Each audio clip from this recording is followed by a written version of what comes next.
Assalamualaikum warahmatullahi wabarakatuh. Kami dari kelompok 4 akan mempresentasikan hasil tugas kami untuk mata kuliah Technopreneur yang kami beri judul Analisis Kelayakan Bisnis.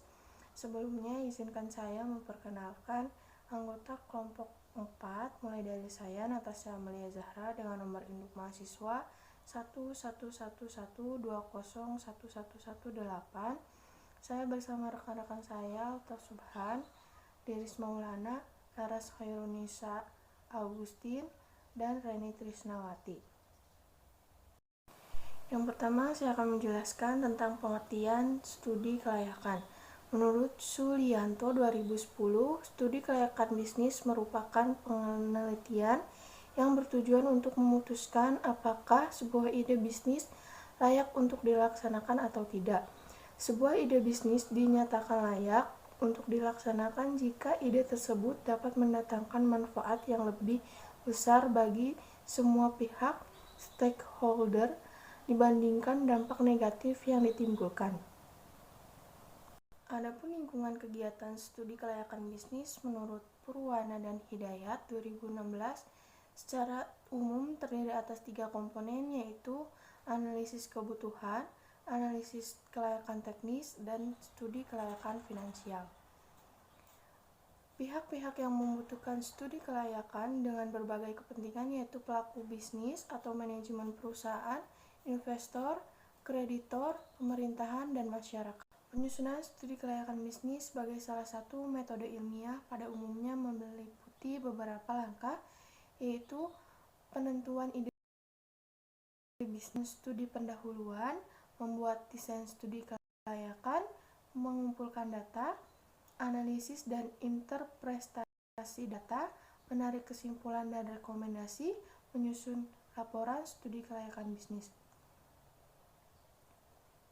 Alasan melakukan studi kelayakan bisnis. Studi kelayakan dilakukan pelaku bisnis untuk mengkaji beberapa hal terkait investasi. Beberapa alasan mengapa perlu melakukan studi kelayakan bisnis, diantaranya memunculkan beberapa alternatif sehingga memberikan arah atau fokus terhadap rencana investasi, mengurangi alternatif-alternatif yang ada, memberikan alasan untuk melanjutkan atau tidak melanjutkan suatu investasi, meningkatkan kemungkinan untuk sukses atau tercapainya tujuan investasi dengan cara mengidentifikasi dan menanggulangi pengaruh dari bisnis atau proyek sedini mungkin, menyediakan informasi yang berkualitas bagi pengambilan keputusan, menyediakan informasi untuk menarik minat investor. Menurut Purwana dan Hidayat 2016, paling tidak terdapat 5 tujuan mengapa sebelum suatu usaha atau proyek dijalankan perlu melakukan studi kelayakan bisnis, yaitu menghindari resiko kerugian, memudahkan perencanaan, memudahkan pelaksanaan pekerjaan, memudahkan pengawasan, dan memudahkan pengendalian. Tahapan studi kelayakan bisnis menurut Purwana dan Hidayat 2016. Adapun tahapan-tahapan yang ada dalam studi kelayakan bisnis adalah sebagai berikut: mengumpulkan data dan informasi, melakukan pengolahan data, analisis data, mengambil keputusan, dan rekomendasi. Sebelum suatu studi kelayakan dilakukan, maka ada yang perlu diperhatikan seperti hal-hal berikut ini: kelengkapan dan keakuratan data dan informasi yang diperoleh, tenaga ahli yang dimiliki dalam tim studi kelayakan bisnis benar-benar tangguh, penentuan metode dan alat ukur yang tepat, loyalitas tim studi kelayakan. Identifikasi kesempatan usaha. Identifikasi kesempatan usaha dapat dilakukan dengan menyimak bidang hasil usaha pokok, yaitu kedudukan pasar, profitabilitas, sumber daya manusia, keuangan, sarana kerja, tanggung jawab sosial, dan pengembangan usaha. Identifikasi peluang usaha dapat dilakukan dengan cara belajar ilmu manajemen usaha, meminta jasa konsultan manajemen, meminta jasa yang pintar dalam usaha. Dengan tersedianya informasi ekstern dan informasi intern, maka wirausahawan dapat mengetahui di mana adanya peluang, apa saja yang mengancam usaha, ada kekuatan yang dapat mendukung usaha untuk mencapai sasaran.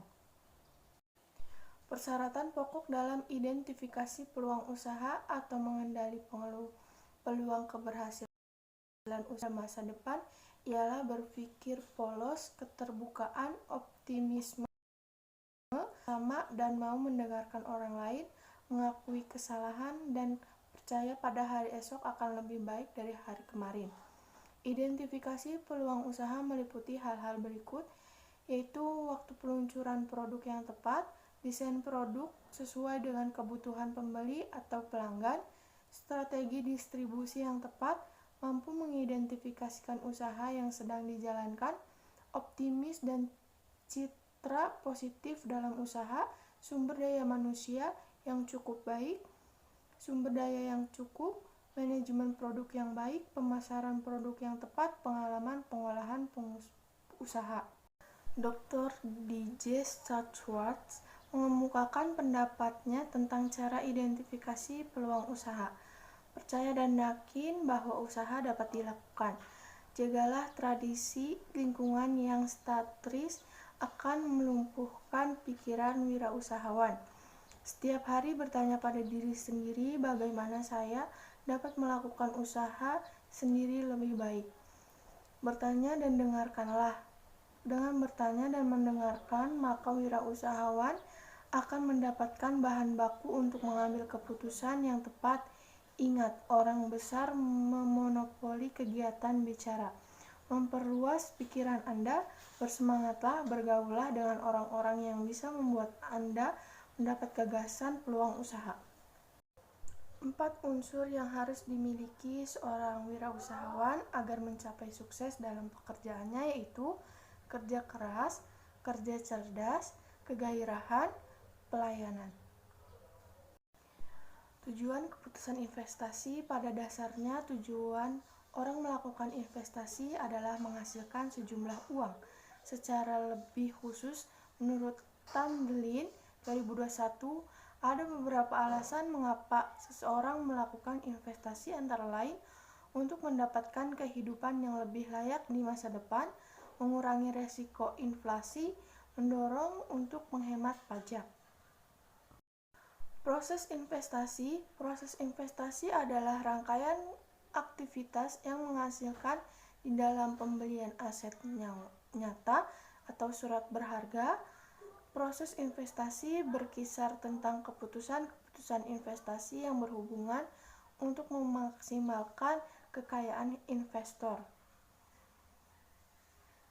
Aspek-aspek dalam studi kelayakan bisnis yaitu aspek hukum, aspek sosial ekonomi dan budaya, aspek pasar dan pemasaran, aspek teknis dan teknologi, aspek manajemen, dan aspek keuangan. Alat dan kerangka analisa yaitu perilaku konsumen, pengetahuan produk, keinginan dan rencana pembelian, motif pembelian, kepuasan terhadap produk saat ini, kebutuhan yang belum terpenuhi, sikap terhadap produk, karakteristik sosial ekonomi. Alat dan kerangka analisa. Analisa aspek teknik dan produksi dilakukan oleh mereka yang menguasai pengetahuan teknis dan manajemen.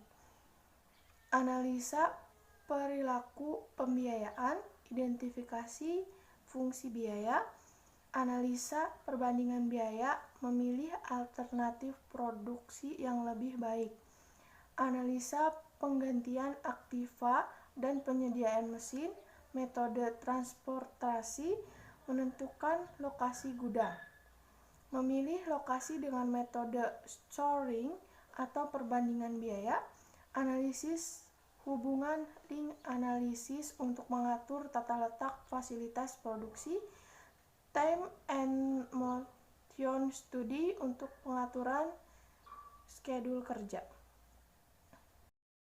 Fakta dan sumber data yaitu publikasi ekonomi dan bisnis yang diambil dari koran majalah, publikasi Bank Indonesia, Persatuan Bank-Bank Swasta Nasional, dan lembaga keuangan lainnya.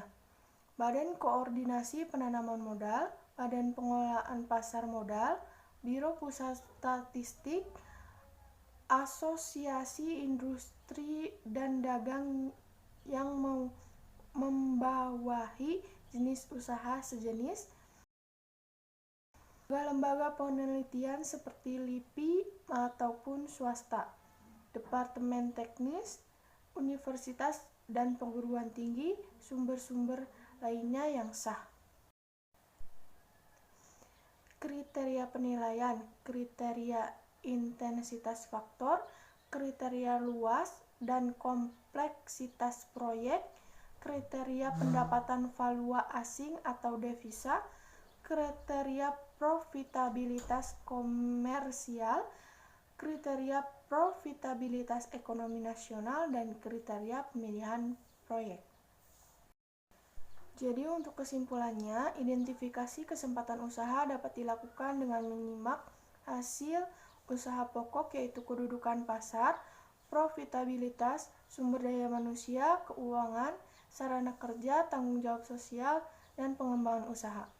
Aspek-aspek yang harus diteliti dalam studi kelayakan bisnis yaitu aspek hukum, aspek sosial, ekonomi dan budaya, aspek pasar dan pemasaran, aspek teknis dan teknologi, aspek manajemen, aspek keuangan, kriteria penilaian, kriteria intensitas faktor, kriteria luas dan kompleksitas proyek, kriteria pendapat valuta asing atau devisa, kriteria profitabilitas komersial, kriteria profitabilitas ekonomi nasional, dan kriteria pemilihan proyek.